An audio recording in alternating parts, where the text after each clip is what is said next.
Hi there and welcome. My name is Joanne. I'm the Transitions Coordinator at the Military Family Resource Center in the National Capital Region. I'm hoping to bring to you some very useful information. It's from a Home Inspector.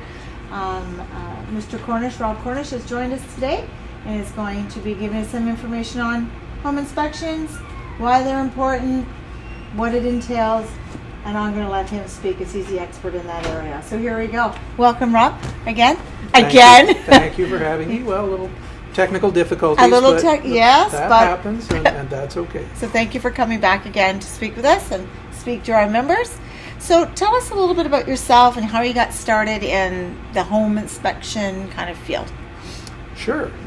Well, I started out helping my family with renovations, and I was framing cottages and additions and decks and such as a young guy, and I guess at 10 I was wiring electrical receptacles and soldering copper pipes, and thought I was going to be an architect, and got into school and got kind of lured away by computers and had a career in high tech, and took a buyout, and in my semi-retirement decided that I was going to build my own house. It was something that I'd always wanted to do. So exciting! I built it, framed it, wired it, plumbed it, landscaped it, just about everything. Only had a few assistants, and that was a good project. And I started investing in real estate, and I was hiring home inspectors, and felt that I have a good bit of this body of knowledge already. So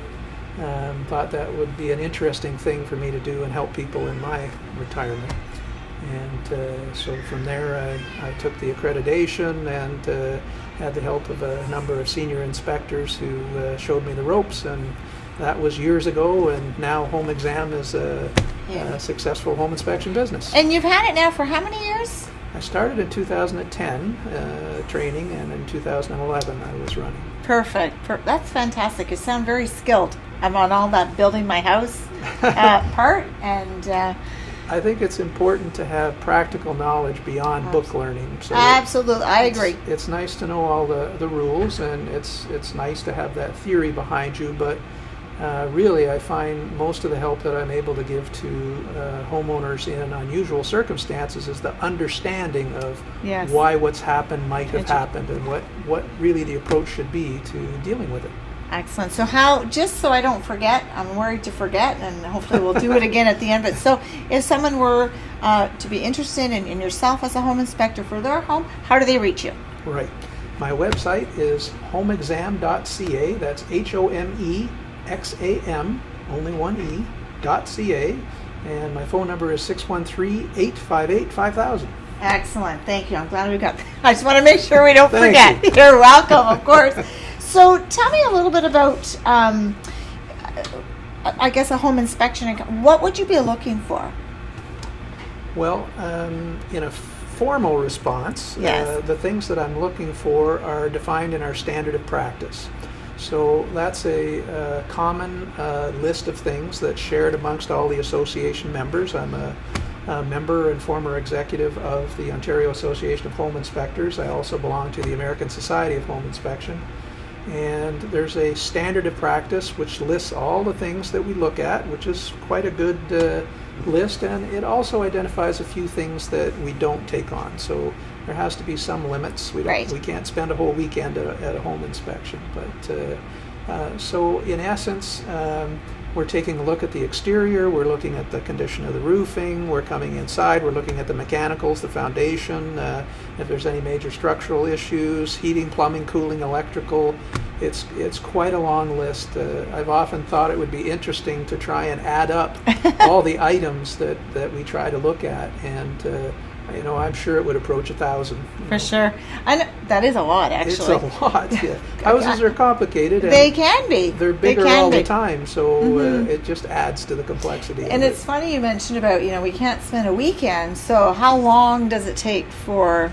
Generally, how long would it take? Unless it's a big or a century home, I usually ask for 3 hours. Okay. If it's a townhome, 2.5 is usually good. So somewhere in there, depending on the condition.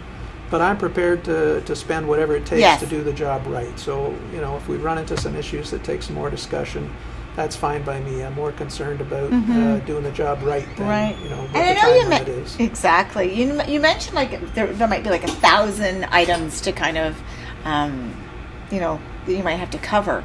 So are there any in there that would be like deal breakers, like just downright you would, I don't know if you're even allowed to say, I don't think you should buy this house.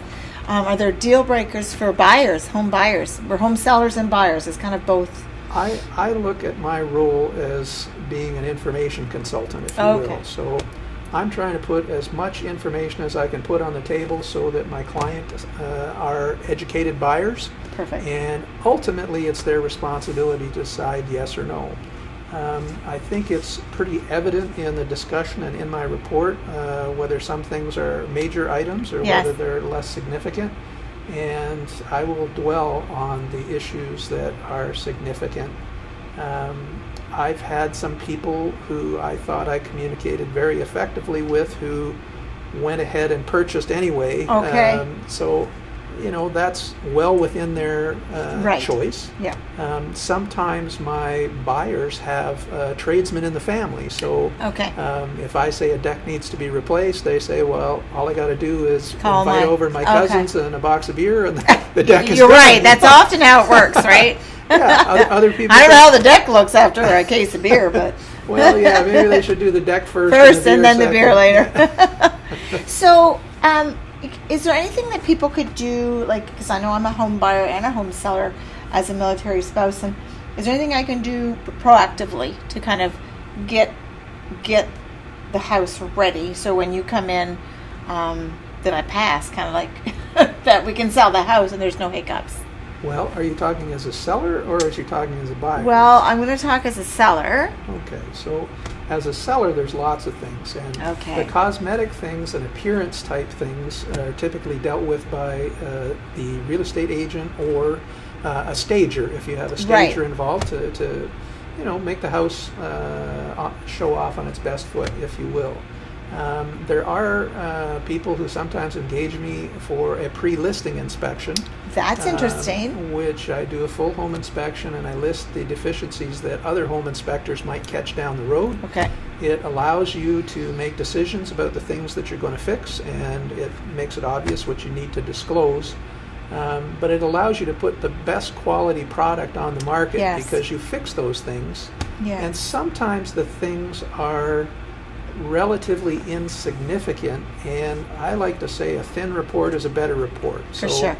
If you can address a bunch of things that are very inexpensive, silly little things that I really don't want to have to write up anyway, it would be good. And common examples are making sure the lights work in every room, making sure that the light switches and the cover plates on the receptacles aren't broken or missing. Yes. I really don't want to waste my time writing that up, but it is a safety threat. You don't have to write it up. If a little kid can stick their finger down in the side of an electrical outlet, that's a hazard. That's a safety. For 50 cents to buy a cover plate, that's something you can just knock off in a heartbeat. Exactly. Change the furnace filter. Make sure that you have all your smoke detectors are installed. Sometimes they come into them. I don't test that they're working, but I want to know that they're present and they appear to be working. But sometimes I see they've been removed or they're hanging open with no battery in it. Yeah, because it was the toast burnt and it was annoying, and So as many of those common things, and if you want to make it easier on the inspector, if you have a gas fireplace, if you make sure that it's turned on, if it's an old one that has a pilot light, that it's lit, just so everything is there and accessible. Perfect. Take the stuff away from the walls, make sure that I can see the foundation as much as possible. All of those things will make for a smoother and smaller report. Exactly, and that's what we want, because I know as military members, they often don't have a lot of time or turnaround time to be purchasing, selling, buying, whatever the case may be, having a home inspector come in and getting all the dots and T's crossed. So if you're looking at it from the buyer's perspective, Let's flip that. As a military family, that is probably a relocation, not necessarily, but probably. So you know the window that you're coming into town. Yes. If you give me a call in advance and let me know what you're doing, we can probably figure that in those 2 or 3 days you're going to make a decision. Yes. And that there is a window that I can get there, and you can be there, because I really do want the client to be there. They get the most value out of the inspection. So the person is right on site with you.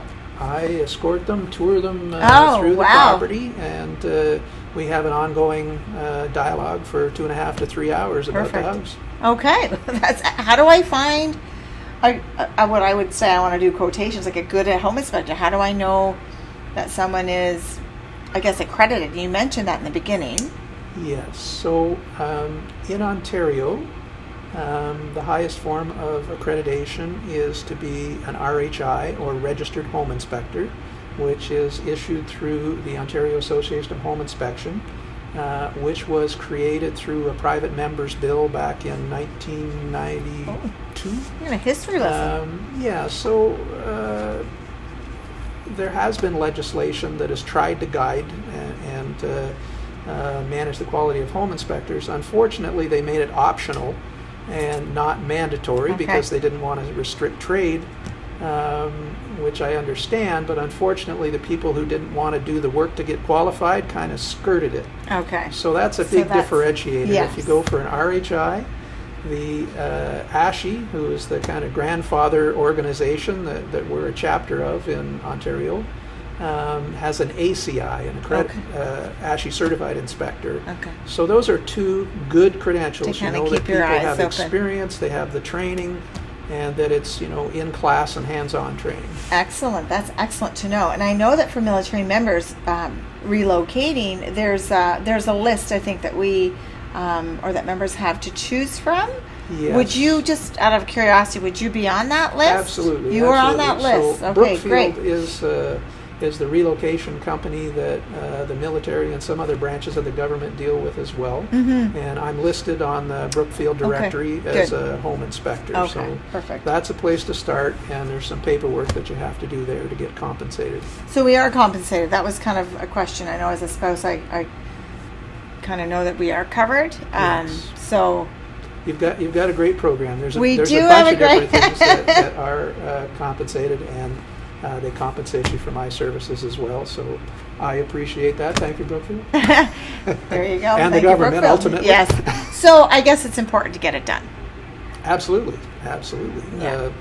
It's part of your due diligence. So this is a huge purchase, and admittedly, military families may only be in for a posting for a couple of years and moving on, but you don't want to suffer the consequences of some significant issues that could be readily detected, and it's difficult for the home buyers themselves to pick up on these things. It's not what they do in their day job per se. No, it's not. No matter how observant they are, if in 2 or 3 days they're seeing 20 different houses, to try and keep straight in their mind. Yes. So it's not that you have to get it done, but it would be it's on the side of caution. Smart to do due diligence. Smart. So when you do your 3 hour, you come in, your family's with you, you're going through the entire tour, if you will, of the home inspection. Is there a document that comes with that we get, like people there get is to a keep? report. The way I do it, I take the buyers, whether it's one representative or a couple, with me throughout the inspection, so we have an ongoing dialogue. They have a pretty good idea of what I'm finding as I'm finding it, and then we do a summary back at the kitchen table before I leave the property. Yes. And the next day I'll send them an electronic report, so it's a PDF file that they can download and keep on their computer forever. And that's what I was about to say. What do I do with that? What do people do with their... Do we leave that in the house when you move? Do you give that to the new buyers? Just keep it on file. It's just your information as part of your input to making that decision. Buying the house. Buying the house. Most people don't refer to it again, but it's there if you need to. For sure. I was wondering about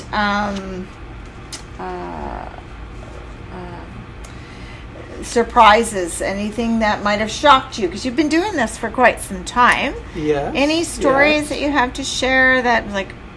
Well, yes, there's, that you're allowed to share? You might not be allowed to share. I won't go there, and I kind of try to be oblivious to the personal items and whatever, and just kind of focus on the house. But for sure.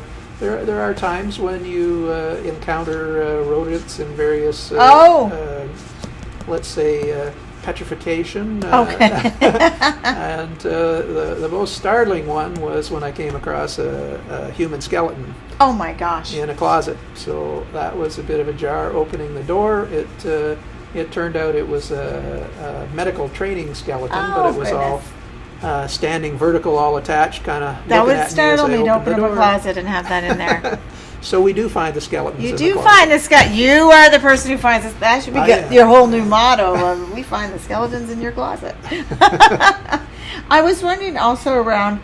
You talked about earlier. You kind of mentioned something around some houses take longer. You said something about century homes. So are you finding that newer homes have a smaller file, and the older homes are having like a thicker file? Or can you have like a well-kept century home and not have anything? Or well, I've never inspected a home that I didn't find things, and that includes condos. Yes.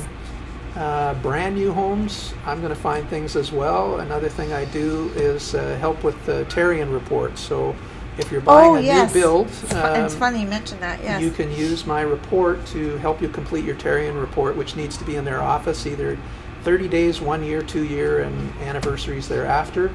But it's best to get it done at the 30-day or the 1 year point where you're getting the big things that you don't have to live with if you get them addressed.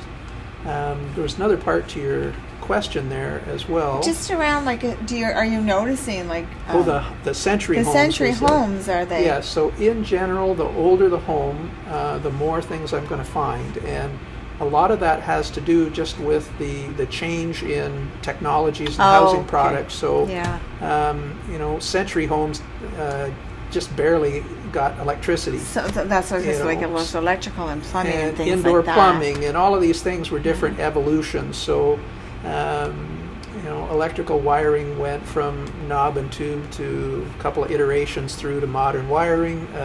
Indoor plumbing went from galvanized pipe to modern PEX pipe, with copper in between. So there's different generations and sometimes combinations thereof. So it can be complex. It can be. Do you find that structurally they're, I don't want to say better built, because sometimes, we kind of think that way. It was better in the olden days, but are they structurally more like a solid build? But it's the electrical. Well, and solid isn't necessarily better.